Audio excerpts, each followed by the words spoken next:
আল্লাহ তাআলার কত দয়া মায়া এবং আল্লাহ তাআলা বান্দাদেরকে কেমন ভাবে মাফ করে দেয়।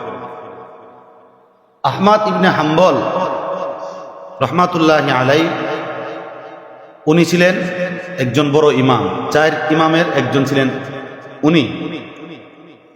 আহমদ ইবনে হাম্বল একদিন সফরে বাহির হইলেন। বাহির হওয়ার পরে যখন রাত্রবেলা এশার নামাজের সময় হইল, মসজিদে এশার নামাজ পড়ার জন্য প্রবেশ করলেন। প্রবেশ করার পরে নামাজ টামাজ শেষের পরে খাদেমকে বলতেছে, ভাই আমি তো মুসাফির। ওনার পরিচয় ওনা গোপন রাখছে, পরিচয় দিচ্ছে না। বলতেছে, ভাই আমি তো মুসাফির, আজকে রাত্রটা কি এই মসজিদে অবস্থান করা যাবে? খাদেম বলতেছে, না, বাহিরের লোক থাকা মসজিদে নিষেধ। তো উনি বাইর হয়ে গেলেন। আহমেদ ইবনে হাম্বল বাইর হইয়া একটু সামনে গিয়ে দেখতেছে একটা বাজার। বাজারের মধ্যে এক যুবক খুবুজ বিক্রি করতেছে। তো ওই যুবকের কাছে যাই আহমেদ ইবনে হাম্বল বলতেছে, ভাই যুবক, আমি একজন মুসাফির, সফরে বাইর হইছি, তো রাত্রেবেলা কোথায় যাব? এখন আজকে রাত্রটা আপনি যে খবুজ বানান এই চুলাটার পাশে আমি রাত্রটা বসে বসে কাটাবো, যদি আপনি অনুমতি দেন। যুবক বললেন, সমস্যা নাই মুসাফির ভাই, আপনি কাটাইতে পারেন, সকালবেলা তো আপনি চলে যাবেন, আমার তো কোনো সমস্যা নাই। আহমদ ইবনে হাম্বল ওই চুলার পাশে অবস্থান করলেন।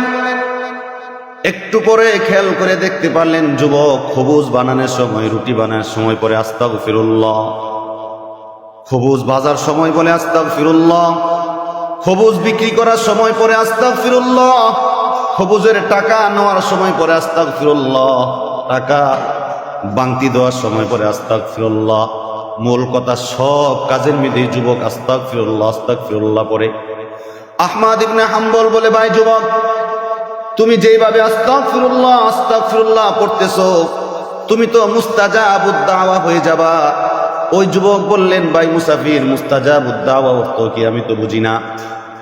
আহমদ ইবনে হাম্বল বলেন, মুস্তাজাবুদ দাওয়া হয়েছে কোন মানুষ যখন বেশি বেশি আস্তাগফিরুল্লাহ পড়ে আল্লাহ তাআলা তাকে মুস্তাজাবুদ দাওয়া বানিয়ে দেয়। আর মুস্তাজাবুদ দাওয়া হয়ে গেলে ওই ব্যক্তিরা আল্লাহর কাছে যা চাবে তাই পেয়ে ফেলবে। সুবহানাল্লাহ। যুবক বলতেছে, ভাই মুসাফির ভাই, ও মুসাফির ভাই, আমি তো মনে হয় মুস্তাজাবুদ দাওয়া হইতে পারি নাই। আহমদ ইবনে হাম্বল বললেন, তুমি কিভাবে বুঝলা? যুবক বললেন, ভাই ও মুসাফির ভাই, আমি মুস্তাজাবুদ দাওয়া হইতে পারি নাই। আমি আল্লাহর কাছে যা চাইছি সব পেয়েছি, কিন্তু একটা জিনিস আমি আল্লাহর কাছে চাই কিন্তু পাই না। সেই জিনিসটা হয়েছে, আমি আল্লাহ তাআলার কাছে আবদার করলাম, ফরিয়াদ করলাম, আল্লাহ এই জামানার সবচেয়ে বড় ইমাম আহমদ ইবনে হাম্বলের সাথে আমাকে দেখা করাইয়া দিও। আল্লাহু আকবার। আহমদ ইবনে হাম্বল বলতেছে, ভাই মুসাফির, ভাই যুবক, ও ভাই যুবক, আল্লাহ তাআলা যে তোমাকে মুস্তাজাবুদ দাওয়া বানাইছে আর কোনো সন্দেহ নাই। তোমার এই দোয়াটাও আল্লাহ কবুল করেছে। তুমি আহমদ ইবনে হাম্বলের কাছে যাইতে হবে না, আমি নিজেই আহমদ ইবনে হাম্বল তোমার কাছে চলে আসলাম। আল্লাহু আকবার। বেশি বেশি ইস্তিগফার করলে লাভ না লস? বেশি বেশি ইস্তিগফার পড়বেন, আস্তাগফিরুল্লাহ আস্তাগফিরুল্লাহ কতটুক পড়বেন, আর যদি সম্ভব হয় পুরাটা পড়বেন, আস্তাগফিরুল্লাহ রাব্বি মিন কুল্লি যামবি ওয়া আতুবু ইলাইহি লা হাওলা ওয়ালা কুওয়াতা ইল্লা বিল্লাহিল আলিয়্যিল আযীম। আল্লাহ তাআলা বান্দাদেরকে ডেকে ডেকে বলেন, ফাফিরু ইলাল্লাহ, বান্দা তোমরা আমার দিকে আসো, আমার দিকে ফিরে আসো, লা তাকুনাতু মির রাহমাতিল্লাহ, তোমরা আমার রহমত থেকে নৈরাশ হইও না। বান্দা তোমার গুনাহ যদি পাহাড় পরিমাণ হয়ে যায়, আমি মাওলা পাকের রহমত হবে আসমান পরিমাণ। তোমার গুনাহ যদি আসমান পরিমাণ হয়ে যায়, আমি মাওলা পাকের রহমত হবে আরশে আজিম পরিমাণ। সুবহানাল্লাহ।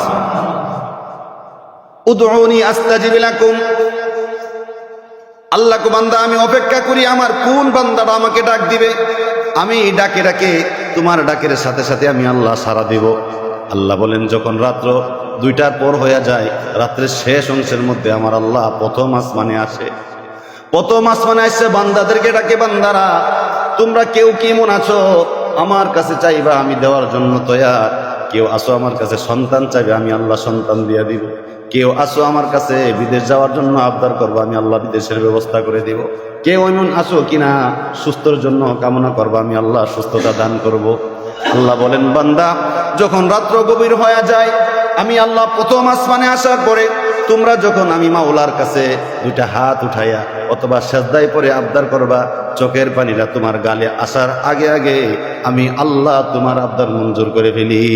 সুবহানাল্লাহ, সুবহানাল্লাহ, সুবহানাল্লাহ। ইস্তেগফার করলে লাভ না লস? আমরা কজন ইস্তেগফার করি? কয়জন ইস্তেগফার করি? আমরা ইস্তেগফার তো করি না। আমরা শুধু রাস্তাঘাটে শুধু গুনার কাজ করি, গুনার কাজ। দোকানে বসছি, অন্যের সমালোচনা। দোকানে বসছি, হ্যাঁ, দুনিয়ার আজে বাজে কথা, কোরআন হাদিসের কোনো কথা নাই। ঘরে বসে আছি, মোবাইল টিপবো অথবা টেলিভিশন দেখবো, কিন্তু কোরআন হাদিসের দিকে কোনো সাক্ষাৎ নাই। যেখানে কোরআন হাদিসের আলোচনা হয় ওইখানে বসবো না। মসজিদে আসলে বারে বারে ঘড়ির দিকে তাকায় তাকায় কত মিনিট পার হয়ে গেছে অথবা কত মিনিট আছে, কিন্তু টিভির সামনে যে বসে থাকি চারটুলের মধ্যে ঘন্টার পর ঘন্টা চলে যা, হা করে বসে থাকে, মুখের মধ্যে মশা আপ ডাউন করলেও বোঝা যায় না। এমন ভাবে আমরা তাকায় থাকি। কেমন গাফেল হয়ে গেছি আমরা।